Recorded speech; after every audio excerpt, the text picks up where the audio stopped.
Hello, I'm Stephen from Government, and today I'm going to give you a little backstory on my 1996 Nissan Skyline R33 GTR. It was imported from Japan by myself in 2014 with some bottom end damage on the engine. I knew this going into it. It's got a full 4G rebuild ever since. I'm going to go into the details a little bit later. So Team Super 6 coilovers, it's on working motion XT7 wheels, 265 tyres all around. It's got a high cast eliminator kit, and it's got steel rebuild turbo. It's also running an HDS FCON V Pro 3 standalone ECU with a manual boost control. All this resulted in making 420 horsepower from a dyno that brought in at 280 stock. So a lot of people claim that these are 330, 3 whatever stock. This is a fresh rebuild engine, so best case scenario with a full turbo back exhaust, and it made 280. So you can take that what you will. The exhaust itself is a VR equivalent downpipe into a decap, and then a Kakimoto cap back from there.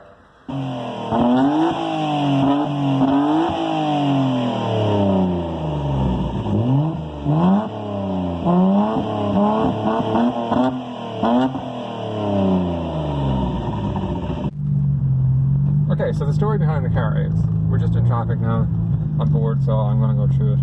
Oh my god. Yeah, it's not a great daily driver. Anyways, it's fine, it's fine.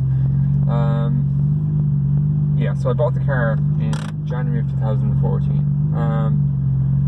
from Japan. I ordered it in Japan, so I was looking on the auctions. I was kind of toying with the idea for a while, and I mean, an R33 was something that was in my head for a long time. To be honest, it was something I didn't think I would get. At that point, I was 23 when I bought the car. I had a DC2 Integra Type R that I had previously imported, so I was pretty happy with that, but I had that for about 4 years at this point, so I was getting a little bit I wanted a little bit more power, and I was looking into boosting that, and I was like, that wasn't really something I was that into, so I was like, hey, I'm going to get something boosted. So I was thinking I'm going to get like an Evo 7, maybe a WRX STI, or like a GTST R33 or R34. I'm not really a big R32 guy. I like them, I'm not like, oh, I'm going to get a ton of dislikes now for that, but I do like them, but it's not something I was ever really considering. I was considering an R32 GTR as like a cheaper.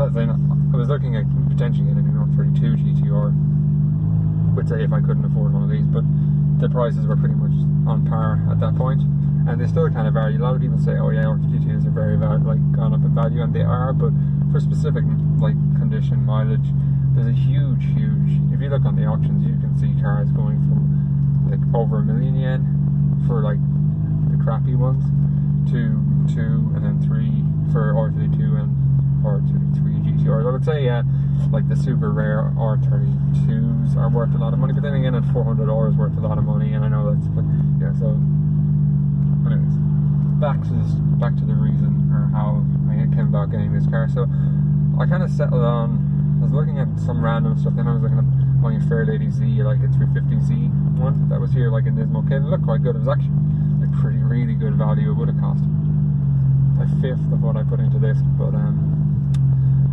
yeah, that seemed like a good option. And I was looking, and I was like, nah, I don't know, they're cool looking, but it's kind of wanted something more like iconic, you know what I mean? So I was looking at a nice, like, looking to get like a really clean R33 GTS 25T, so a 2.5 turbo, like manual. I put a bid on a couple, like super low mileage, like they were going for quite a lot of money. So then I was like, I saw Perfect. It was right up my street. It had a genuine R33 GTR front on it, like bonnet, wings, headlights, bumper, the whole lot, wing, back, rear wing. It had everything. And even had R33 GTR wheels. It didn't have the rear arches, but it was silver, it was immaculate. I could put up some photos, and yeah, I was like, oh, that thing's gonna go crazy money, I'm not gonna buy that. And also I'm like, I know, I'm just gonna wait. I really want to get a GTR of some description, so I was like, I'm gonna just wait and get a GTR. I kind of regret not bidding on that car, not now having this, because I probably would have ended up getting a GTR in the long run, but that was a really nice car. So I was there looking at Skylines in general. Had to be at least a GTS T turbo manual, or a GTR. Then I was like, oh, I'm kind of doing the maths, and I was like, oh, maybe I can't afford a GTR. And I was like, I'll afford one in a little while. Like, meanwhile, the prices were just going up and up and up, and like, because I'd seen them like a year earlier, and they were so much cheaper. But the yen was really expensive, so really they wouldn't have been any cheaper for me. But anyways, there's tons and tons of good R32, R33, even R34s were way undervalued. Like you could pick up an R34 for less than 2 million yen, you know. But I decided, I got off the idea for a little while. I was looking up a lot of people doing rebuilds, and I was like, damn, like, were these really? I don't think they're that bad of a car, but I mean, I suppose when you think about it, they've been around a long time. Most of them are running big boost, and you know, when you think about a rebuild in 20 years isn't really that bad of a thing or whatever. But yeah, so I decided to try and find one that needed some work. Nothing too crazy. I wanted the same body. That was kind of more important to me. So I was looking at like mechanical, like gearbox, engine, whatever. So then I got thinking, yeah, if I can get one with the engine, like an engine needs doing, and it's like 5,000 euro cheaper or whatever, I can put that 5,000 towards the rebuild, and then I'll have, you know, a rebuild R33. But wasn't really thinking Forge. I was just thinking, you know, all new components. So I was like, I don't really care about horsepower, blah blah. So I just happened to come across this one. Had a little bit of needed bottom end doing, according to the agent. It had gone through the auction and come back, which was a sign there was something up with it, and then yeah, that was the problem. So got the information. The rest of the car, I was told the bodywork interior was all in really nice condition. You know, the wheels were like brand new, the coilovers were like brand new, the exhaust was like brand new. It was like, you know, it was like it's gonna be stock other than that. So I don't really know how it came about with the engine issue. It might have just been the engine builder said it was wrong oil and it wasn't changed often enough from one owner. You can look at the history. I think it was owned by one guy for like the last year. So I feel like it was a really meticulously done car before that, because it has a lot of like service stickers and history and, you know, nice parts. So I think they got really cheap in Japan, so I think maybe they ended up in the kind of wrong hands for a little while. But thankfully, like, the rest of the car is good. So got it in. Yeah, sounded, you could tell the big ends were gone on it, rattling bottom end and all that stuff.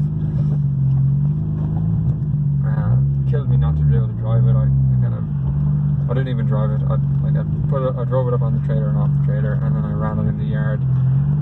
Then I brought it to a GTR mechanic just to be sure that was the issue. And yeah, so then we pulled the engine out, pulled it down, and found damaged bearings and crank. So it's kind of like, if the crank was good, I wasn't going to change it. So I needed to. So that kind of put a lot of money into the build. So I plan on doing it like really quickly. I had a little bit of money left over, but not much. So then I was like, no, you know what, I want to do this proper, and I don't want to borrow any money. So I was like, I'm going to take like a year, and I'm like I'm not going to be the typical person who does a build and then like never finishes it. Like, I'm going to give myself a year, so to save, and then like 6 months or whatever to complete it. So that's pretty much what I did, and now it has a it's all pretty much sorted.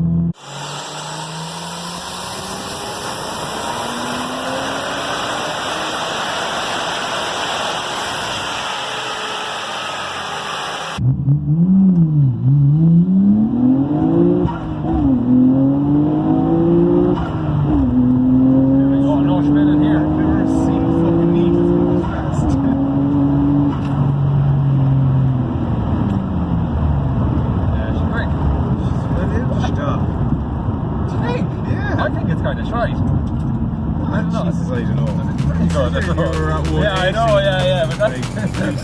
yeah, I know.